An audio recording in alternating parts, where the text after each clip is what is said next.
Page 25, stepping stones. On page 24, they talk about half steps and whole steps. You really need to understand half steps and whole steps. This is important because it leads into other things. So it's like these are the basic building blocks of all this other stuff going on. A half step is the closest distance between any two notes. Forget all that junk on the page. Ugh, that's ugly. Let's look at the keyboard. It's all neatly laid out on a piano keyboard. If I go up, I have a C, the note next to it, this note and this note, each of those is a half step. This to here is a half step. This to here is a half step. It's the next key to it. The next one, white or black, don't care. It's the next key, that's a half a step. Well, two halves make a whole, so two half steps is a whole step. So if I go here and another half step here, then here is a whole step. So a whole step has one key in between. Here, there's a black key in between. If I go down, there's a half step and a half step. So that's a whole step. One key in between. A whole step. And that's as complicated as it gets right there. That's it. Understand that. And we're good to go. Stepping stones uses a lot of this stuff. Half steps. Look at the right hand. At the beginning you have G, a G sharp, and an A. Each one of those is a half step. But from the G to the A is a whole step. Next measure you're going back down in half steps. And then in the next measure, now you're going up in whole steps until you get to the C. That's a half step. We'll talk about that later. Right now, just there. And that's what we're after here. Whole steps and half steps. Now, let's talk stepping stones. You're starting here and you're just playing these notes. Now, because you'll use second finger on the G sharp, we're going to use third on the A, because normally you'd want to use second on the A. You can do that. I don't advise it right now. So because of that note in between, we have to shift our position just a little bit here. And then same thing going down. We have to make these little adjustments when we start doing things in half steps. And then we're back to the regular fingering that we were doing before. And for the most part, that's the right hand. That's as tricky as it gets. Hopefully you can figure out all the notes. You know the names of the notes. You can get the counting okay. Left hand.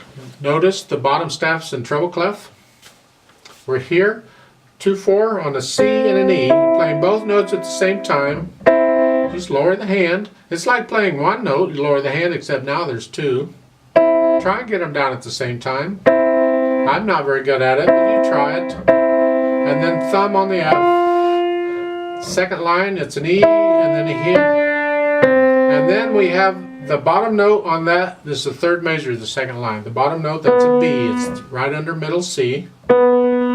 Here and an F, so here. So starting at the beginning of the second line was here, and then here, here, and then back to the 4-2. That's the left hand for the most part. 4-4 time, I didn't mention that, I should have, sorry. There's no sharps or flats in the key signature, but we got these accidentals going on, and that's okay. Put the hands together once you can play them separately, and you're here.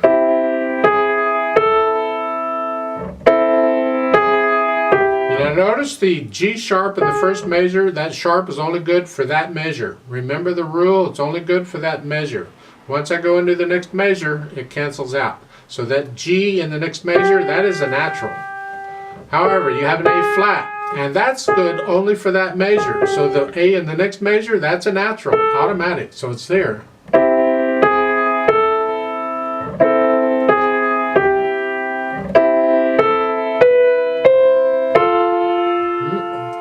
Let's go to the second line.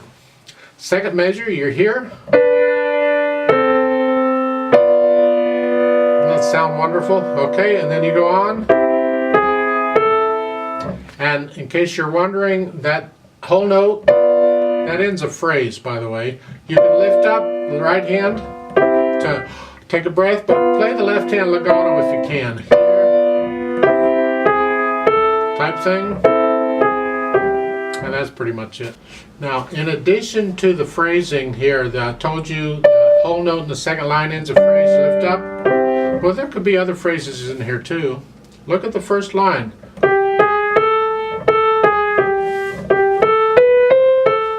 That sounds like a musical sentence to me, so lift up before you go on. So like the first 4 measures is a phrase, then you can lift up to do the next 4.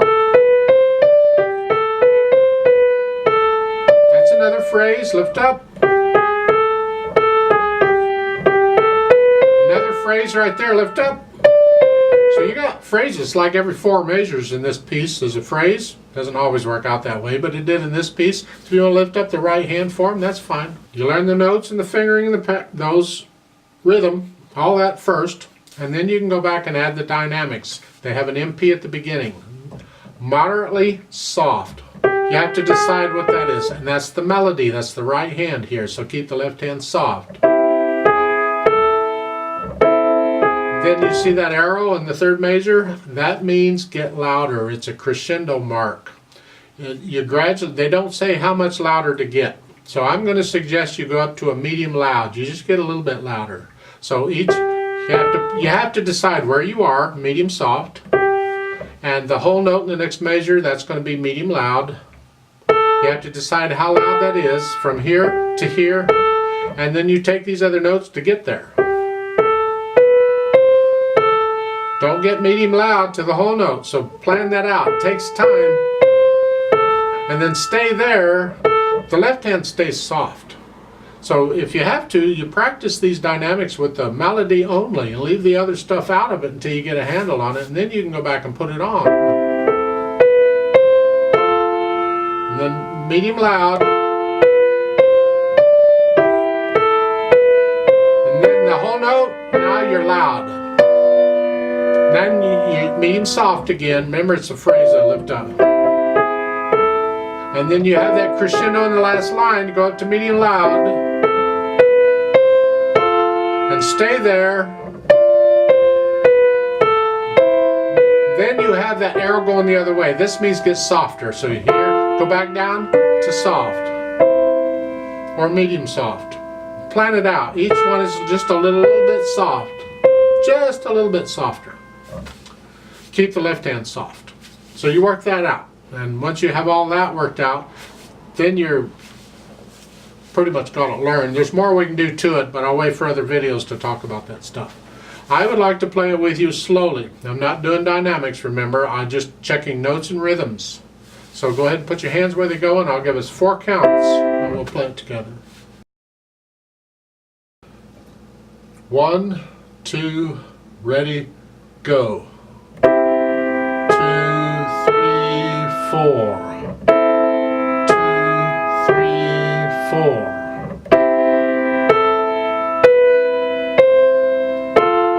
2, 3, 4.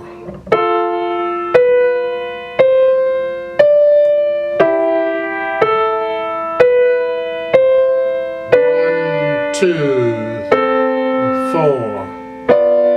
2, 3, 4. 4. 2, 3, 4. 1, 2, 3, 4.